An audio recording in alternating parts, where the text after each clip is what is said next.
नमस्कार, आप देख रहे हैं खबर दोपहर में। हूं प्रीति सिंह। आइए शुरुआत करते हैं मुख्य समाचारों के साथ। अंतरिक्ष में इसरो की एक और सफल उड़ान। पीएसएलवी C-45 से सफलतापूर्वक लॉन्च कक्षा में स्थापित किए गए एमिसेट समेत 29 सैटेलाइट। उपराष्ट्रपति और प्रधानमंत्री ने वैज्ञानिकों को दी बधाई।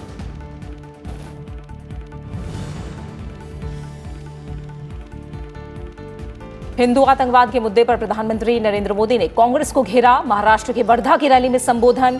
कहा, जिस समाज को कांग्रेस ने आतंकवादी कहा वो अब जाग चुका है। सिंचाई परियोजनाओं के नाम पर किसानों को लूटने का भी लगाया आरोप। कांग्रेस का केंद्र सरकार पर किसानों की अनदेखी का आरोप। तेलंगाना के जहीराबाद में रैली में राहुल गांधी का संबोधन। केंद्रीय गृह मंत्री राजनाथ सिंह की पिथौरागढ़ में जनसभा। कहा, पाकिस्तान को उसी की भाषा में जवानों ने दिया जवाब।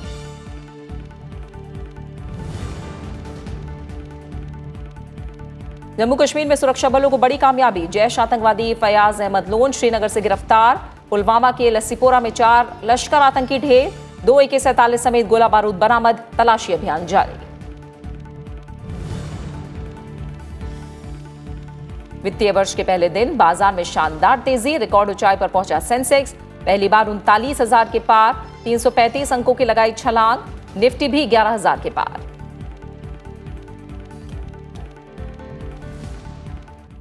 इसरो ने आज अंतरिक्ष में एक और सफल उड़ान भरी है और भारत के एमिसेट उपग्रह के साथ विदेशी ग्राहकों के 28 नैनो उपग्रह लेकर गए पीएसएलवी C-45 का सतीश धवन अंतरिक्ष केंद्र से सफल प्रक्षेपण किया गया।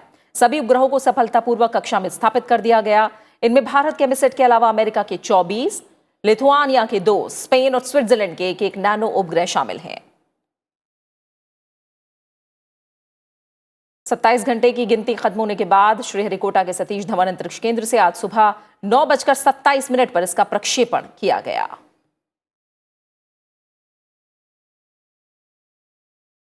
एमिसेट उपग्रह का उद्देश्य विद्युत चुंबकीय स्पेक्ट्रम को मापना है। अभियान की सफलता के बाद इसरो चेयरमैन के सिवन ने वैज्ञानिकों को बधाई दी है।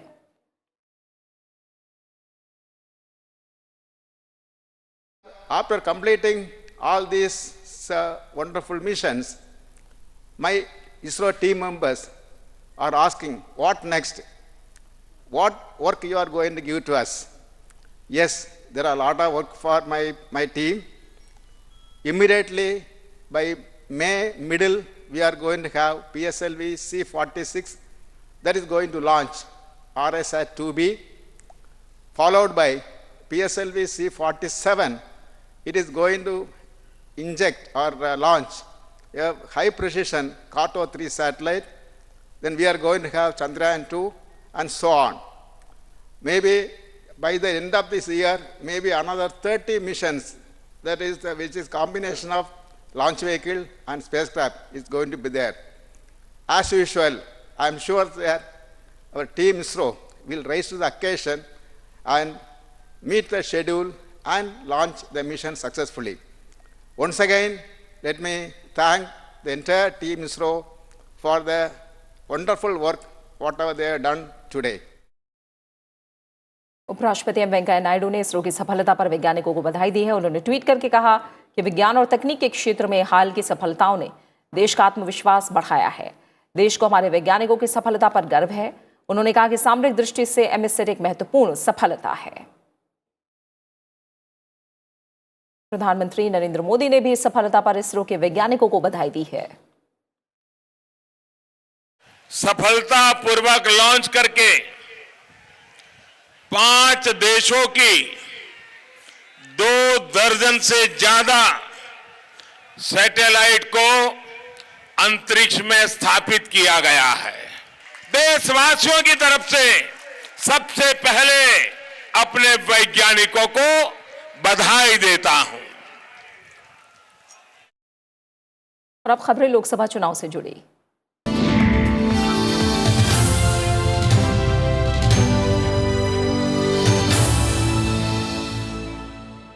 लोकसभा चुनाव के पहले और दूसरे चरण के लिए प्रचार अभियान तेज हो गया है। सभी दलों के दिग्गज नेता चुनाव प्रचार में जुटे हुए हैं। प्रधानमंत्री नरेंद्र मोदी आज महाराष्ट्र के वर्धा में चुनावी रैली से राज्य में लोकसभा चुनाव के लिए प्रचार का शंखनाद किया। इस मौके पर उनके निशाने पर कांग्रेस एनसीपी गठबंधन रहा। उन्होंने कहा कि कांग्रेस एनसीपी की गलत नीतियों की वजह से राज्य में सिंचाई परियोजनाएं अधर में रही हैं। उन्होंने कहा कि कांग्रेस और एनसीपी ने सिंचाई परियोजनाओं के नाम पर यहां के किसानों को लूटा। प्रधानमंत्री ने कहा कि विदर्भ का सूखा मौसम के साथ ही कांग्रेस के 70 साल के भ्रष्टाचार की भी देन है। उन्होंने कहा कि लोअर वर्धा सिंचाई परियोजना पर तेजी से काम चल रहा है। इसी तरह वर्धा में जलयुक्त शिवार अभियान से सैकड़ों गांवों को लाभ होगा। सरकार ईमानदारी से इस क्षेत्र में पानी की दिक्कत को कम करने की कोशिश कर रही है।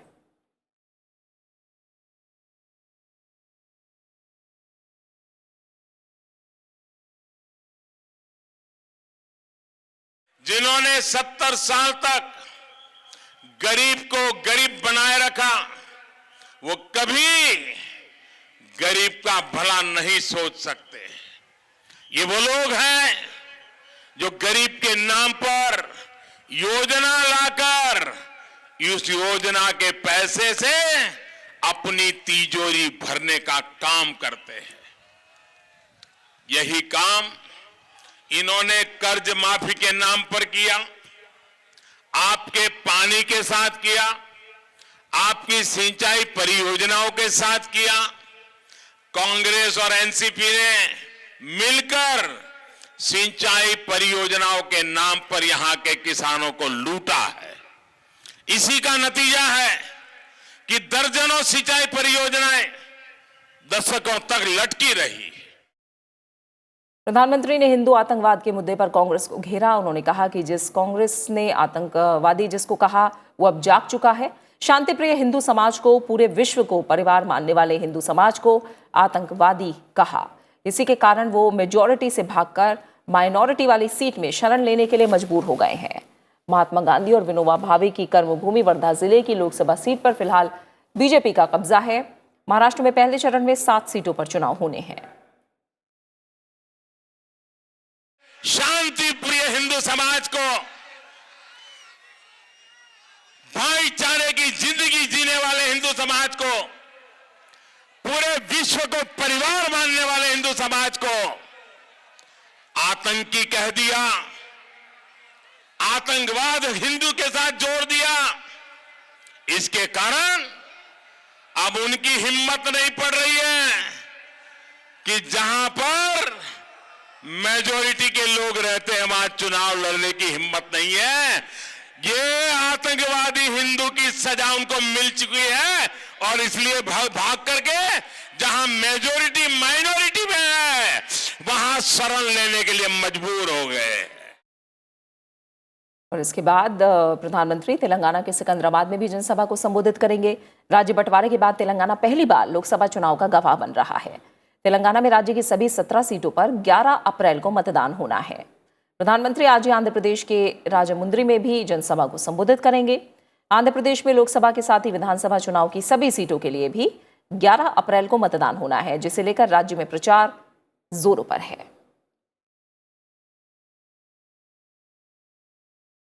और इससे पहले तेलंगाना में कल कांग्रेस पार्टी से इस्तीफा देने वाले वरिष्ठ नेता सुधाकर रेड्डी देर शाम बीजेपी में शामिल हो गए। दिल्ली में बीजेपी के राष्ट्रीय अध्यक्ष अमित शाह की मौजूदगी में सुधाकर रेड्डी ने पार्टी की सदस्यता ग्रहण की। इससे पहले सुधाकर रेड्डी ने प्रधानमंत्री नरेंद्र मोदी से मुलाकात करके बीजेपी ज्वाइन करने की इच्छा जताई थी। खम्बम जिले के वरिष्ठ नेता सुधाकर रेड्डी आज सिकंदराबाद में होने वाली बीजेपी की रैली में शामिल होंगे। रेड्डी के बीजेपी ज्वाइन करने के बाद बीजेपी के महासचिव राम माधव ने कहा कि सुधाकर रेड्डी के बीजेपी के साथ आने से पार्टी को तेलंगाना में काफी मजबूती मिलेगी। कांग्रेस अध्यक्ष राहुल गांधी ने केंद्र सरकार पर किसानों की अनदेखी का आरोप लगाया है। तेलंगाना के जहीराबाद में रैली को संबोधित करते हुए उन्होंने वादा किया था कि अगर सरकार बनी तो गरीबों के अकाउंट में 72,000 रुपए सालाना डाले जाएंगे। हमने निर्णय ले लिया है कि जिसकी भी आमदनी 12,000 रुपए प्रति महीने से कम की है, उसकी आमदनी हम 12,000 रुपए प्रति महीना कर देंगे। मतलब इन 5 करोड़ परिवारों के बैंक अकाउंट में कांग्रेस पार्टी 72,000 रुपए हर साल डाल देगी। 5 करोड़ परिवारों को 5 साल के अंदर 3,60,000 रुपए सीधे बैंक अकाउंट में कांग्रेस पार्टी डाल के दे देगी। अमेठी और रायबरेली के बाद वायनाड अब कांग्रेस के लिए सबसे ज्यादा प्रतिष्ठा वाली सीट बनने जा रही है। कांग्रेस ने पार्टी अध्यक्ष राहुल गांधी को अमेठी के साथ साथ वायनाड लोकसभा सीट से मैदान में उतारने का फैसला किया है। ये लोकसभा सीट 2009 के अस्तित्व में आई, तब से अब तक यहां 2 बार आम चुनाव हुए हैं।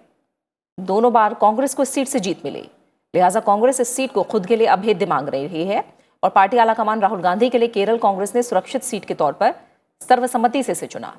वायनाड उत्तरी केरल में स्थित है और इसकी सीमा कर्नाटक और तमिलनाडु से लगती है। इस घोषणा पर वाम दलों ने कांग्रेस के खिलाफ मोर्चा खोल दिया है। सीपीएम के पूर्व महासचिव प्रकाश करात ने कहा है कि इससे लगता है कि कांग्रेस की प्राथमिकता अब केरल में वाम दलों से मुकाबला करने की है। लेफ्ट के खिलाफ खड़े होने का मतलब है कि कांग्रेस अभी जो प्राथमिकता थी कि बीजेपी के खिलाफ लड़ना है, वो बात अब उसने छोड़ दी है, क्योंकि वायनाड सीट ऐसी सीट है जहां बीजेपी ना के बराबर है। ये चुनौतियां हम स्वीकार करते हैं और राहुल गांधी को हराने के लिए हम काम करेंगे। वहीं बीजेपी अध्यक्ष अमित शाह ने कहा कि अमेठी में हार के डर की वजह से राहुल गांधी वायनाड से चुनाव लड़ रहे हैं। राहुल गांधी केरल की ओर भागे हैं अमेठी छोड़कर। क्यों केरल भागे हैं? आप सबको मालूम है अमेठी में इस बार उनका हिसाब किताब चुकता होने वाला है। लेफ्ट के खिलाफ खड़े होने का मतलब है कि कांग्रेस पार्टी अभी जो प्राथमिकता थी उनकी कि भाजपा के खिलाफ लड़ना है, वो बात छोड़ दिया है, क्योंकि वायनाड सीट में ये एक ऐसा सीट है वहां भाजपा ना के बराबर है। पिछले बार 8% वोट उनको मिला था उस सीट में, तो इसका मतलब मुख्य टक्कर लेफ्ट के साथ होगा और ये चुनौती हम स्वीकार करते हैं और राहुल गांधी को हराने के लिए हम काम करेंगे। बीजेपी नेता और केंद्रीय गृह मंत्री राजनाथ सिंह ने आज उत्तराखंड के पिथौरागढ़ में चुनावी रैली को संबोधित किया। उन्होंने कहा कि देश की सुरक्षा के साथ कोई समझौता नहीं किया जाएगा।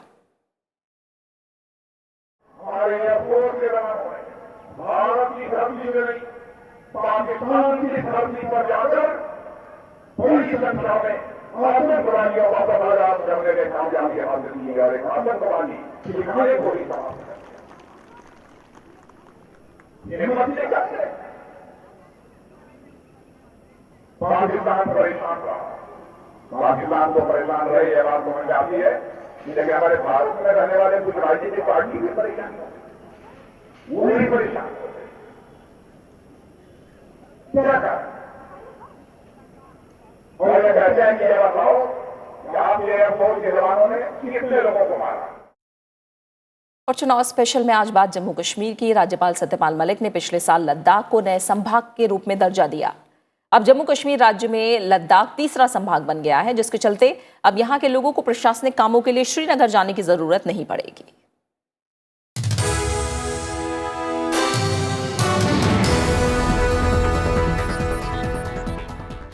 पाकिस्तान और चीन की सीमा से लगे होने के अलावा लद्दाख की भौगोलिक स्थिति बाकी देश से बिल्कुल अलग है। साल के आधे दिन ये इलाका जहां सड़क मार्ग से बाकी देश से कटा रहता है, वहीं इसका प्रभाव जीवन के हर क्षेत्र पर पड़ता है। कश्मीर संभाग का हिस्सा होने के कारण इस क्षेत्र को कई प्रशासनिक कामों के लिए भी श्रीनगर के रास्ते खुलने का इंतजार करना पड़ता है। लेकिन अब केंद्र सरकार ने लद्दाख को कश्मीर से अलग नए संभाग के तौर पर स्थापित करके कई समस्याओं का समाधान कर दिया है। लद्दाख का है मेन इशू, और खासकर लेह डिस्ट्रिक्ट का वो इशू यूटी का मुद्दा है। इसका मतलब हम लोग जम्मू कश्मीर से अलग मेन स्ट्रीम के साथ जाना चाहते हैं। It is not a new issue, it has been there for the last 3-4 decades now. BJP का मानना है कि इस कदम से लद्दाख के विकास में तेजी आएगी।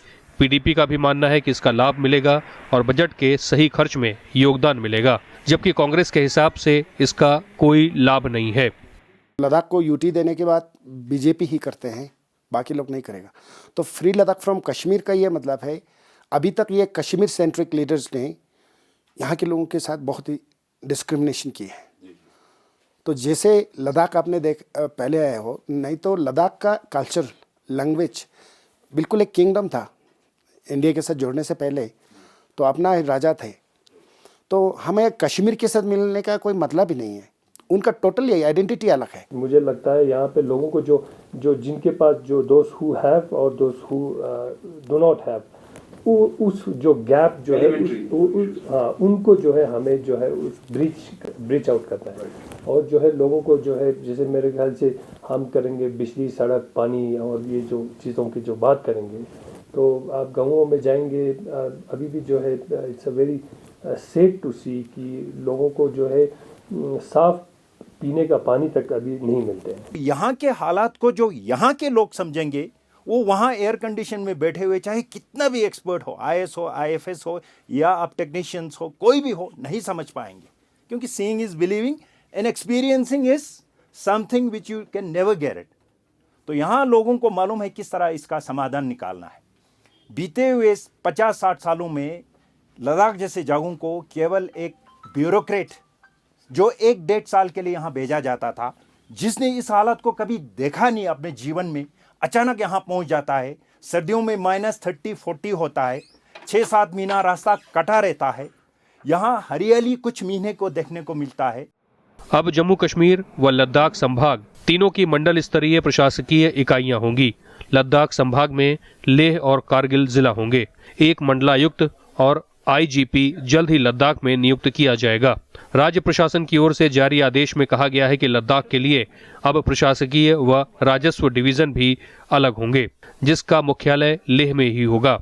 लद्दाख के लिए मंडलायुक्त लेह और महानिरीक्षक राज्य पुलिस लेह के पद भी सृजित किए गए हैं। रविंद्र सिंह चौरान, राज्यसभा टीवी।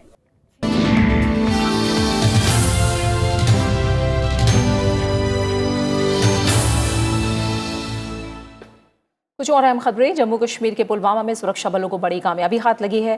पुलवामा जिले के लस्सीपोरा इलाके में सुरक्षा बलों ने एनकाउंटर में आतंकवादी संगठन लश्कर के 4 आतंकियों को मार गिराया है। मारे गए आतंकवादियों के पास से भारी मात्रा में हथियार और गोला बारूद बरामद किया गया है।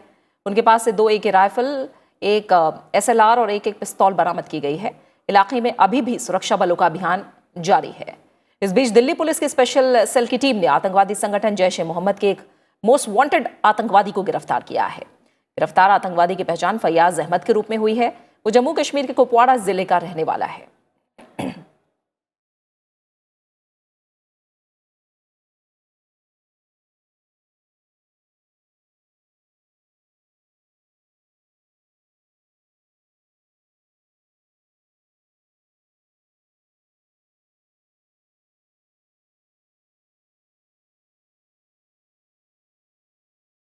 उपराष्ट्रपति वेंकैया नायडू ने समाज में गिरते नैतिक मूल्यों पर चिंता जताई है। भुवनेश्वर में साई इंटरनेशनल स्कूल के 10वें स्थापना व्याख्यान में उन्होंने कहा कि शिक्षा के जरिए कैसे समाज के विकास की नींव रखनी चाहिए जो नैतिकता और नैतिक मूल्यों में दृढ़ता पर आधारित हो। उन्होंने गिरते नैतिक मूल्यों पर चिंता जताते हुए कहा कि अब ये रुकना चाहिए और स्कूल ऐसे बदलाव के लिए सबसे बेहतरीन जगह है। True knowledge is garnered through observation, reading, discussions, reflection and analysis and internalization, and this can only be possible if every school introduces experimental learning embedded with field visits. The curriculum should be oriented to make students think rationally, independently and express cogently.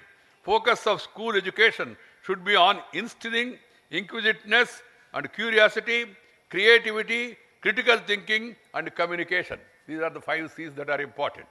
I strongly believe that school education must aim to help students becoming compassionate and caring human beings with a sense of empathy. उपराष्ट्रपति वेंकैया नायडू ने आज भुवनेश्वर में BYST की ओर से आयोजित empowering young entrepreneurs to create jobs सम्मेलन को भी संबोधित किया। उन्होंने कहा कि ग्रामीणों के उत्थान के लिए सरकार के साथ साथ गैर सरकारी संगठनों को भी मिलकर काम करने की ज़रूरत है। उन्होंने कहा कि सिर्फ बुनियादी ढांचे का ही विकास करने की ज़रूरत नहीं है, बल्कि साथ में गांव के लोगों के कौशल विकास पर भी ध्यान देने की आवश्यकता है। Not only government of the center, or the state or the local bodies or the voluntary organizations or the private sector, everybody should give priority for the rural people's upliftment. That is the need of the hour. Not only creating infrastructure, not only providing them road, electricity, telecom, transport, water, market facilities, all these things. At the same time, we need to upgrade the skills of the rural people. कारोबारी सप्ताह के पहले दिन शानदार तेजी के साथ share बाजार ने नया मुकाम हासिल कर लिया है। आज पहली बार सेंसेक्स 39,000 के स्तर से पार चला गया। निफ्टी भी 41.3 अंकों की तेजी के साथ 11,000 के पार खुला। आर्थिक गतिविधियों को बढ़ावा देने के लिए रिजर्व बैंक की ओर से ब्याज दरों में कटौती किए जाने के अनुमान से निवेशक उत्साहित हैं।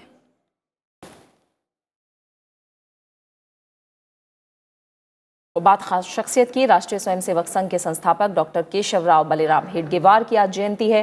राष्ट्रवाद की सोच विकसित करने के मकसद से उन्होंने 1925 में आरएसएस की स्थापना की और आज आरएसएस स्वयंसेवकों के लिहाज से दुनिया का सबसे बड़ा संगठन बन चुका है।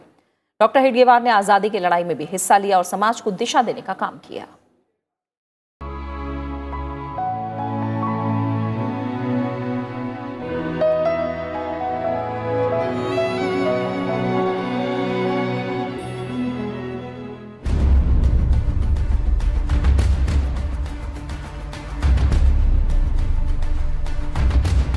ब्रिटिश हुकूमत के खिलाफ उस दौरान पूरे देश में आवाज उठ रही थी।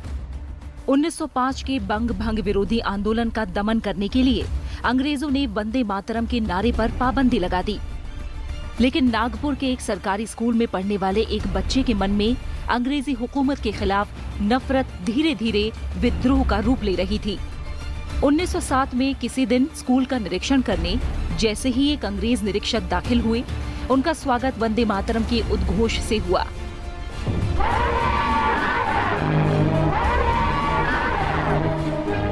धीरे धीरे स्कूल की हर क्लास में यही नारा गूंजने लगा। अंग्रेजी हुकूमत को धता बताने वाला ये बालक था केशव, जो आगे चलकर डॉक्टर केशवराव बलिराम हेडगेवार के नाम से भारतीय राजनीतिक और सामाजिक आंदोलन का बड़ा नाम बन गया। डॉक्टर हेडगेवार का जन्म 1 अप्रैल 1889 को नागपुर में हुआ। हेडगेवार जन्मजात देशभक्त थे। बचपन से ही उनके मन में एक सवाल उठता कि हम आखिर गुलाम क्यों हैं। स्कूली पढ़ाई के बाद वो मेडिकल की पढ़ाई करने के लिए कोलकाता चले गए। कोलकाता उन दिनों क्रांतिकारी आंदोलन का केंद्र था। हेडगेवार भी जल्द ही क्रांतिकारी गतिविधियों में शामिल हो गए और अनुशीलन समिति नाम की क्रांतिकारी संस्था से जुड़ गए। 1916 को डॉक्टर की उपाधि लेने के साथ ही वो वापस नागपुर आ गए। नागपुर से ही उन्होंने स्वतंत्रता आंदोलन में अपनी भूमिका निभानी शुरू की। जल्द ही वो कांग्रेस से जुड़ गए और कुछ ही समय में विदर्भ प्रांतीय कांग्रेस के सचिव बन गए। 1920 में जब नागपुर में कांग्रेस का राष्ट्रीय अधिवेशन हुआ तो डॉक्टर हेडगेवार पर ही अधिवेशन की व्यवस्था की जिम्मेदारी थी। अधिवेशन में उन्होंने पहली बार पूर्ण स्वतंत्रता को लक्ष्य बनाने के बारे में प्रस्ताव पेश किया, लेकिन वो तब पारित नहीं हो सका। गांधी जी से प्रभावित होकर वो कांग्रेस के असहयोग आंदोलन में बढ़ चढ़कर हिस्सा लेने लगे। 1921 में सत्याग्रह करते हुए उन्होंने गिरफ्तारी दी और 1 साल तक जेल में रहे। कांग्रेस से जुड़े होने के बावजूद उन्हें लगता था कि आजादी मिलने के बाद भी समाज में राष्ट्रवाद की भावना स्थायी तौर पर मजबूत रहनी चाहिए। एक मजबूत राष्ट्र के लिए उनकी सोच एक स्वाभिमानी और संगठित समाज के निर्माण की थी। इसी सोच के साथ 1925 में विजयदशमी के दिन उन्होंने राष्ट्रीय स्वयंसेवक संघ यानी आरएसएस की स्थापना की।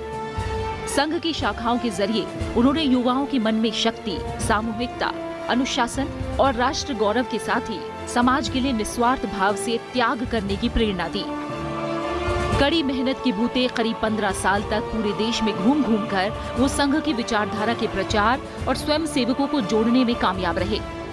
डॉक्टर हेडगेवार भारत की प्राचीन संस्कृति और परंपराओं के प्रति अपार श्रद्धा और विश्वास रखते थे, लेकिन समाज के विकास और संगठन के लिए वो आधुनिक साधनों का उपयोग करने से पीछे नहीं हटे। वो राष्ट्रहित में व्यक्तिगत मतभेदों को दूर रखने से भी परहेज नहीं करते थे। 1930 में गांधी जी के नेतृत्व में शुरू हुए सविनय अवज्ञा आंदोलन के दौरान उन्होंने विदर्भ में जंगल सत्याग्रह में स्वयंसेवकों के साथ भाग लिया और 9 महीने जेल में रहे।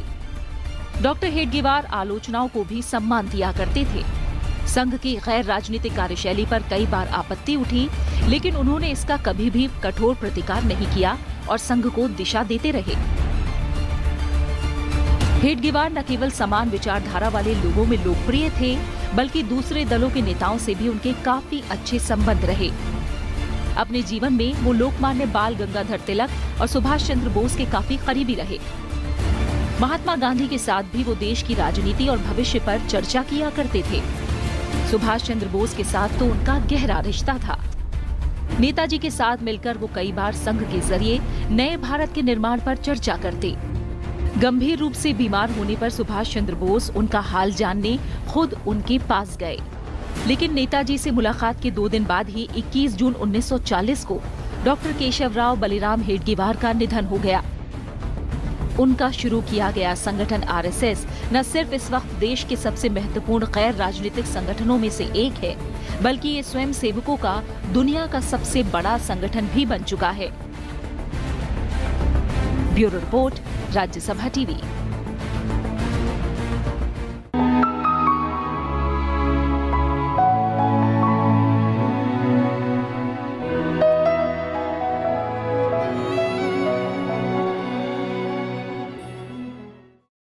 और इसी के साथ खबर दोपहर में फिलहाल इतना ही। आप बने रहिए राज्यसभा टीवी के साथ। नमस्कार।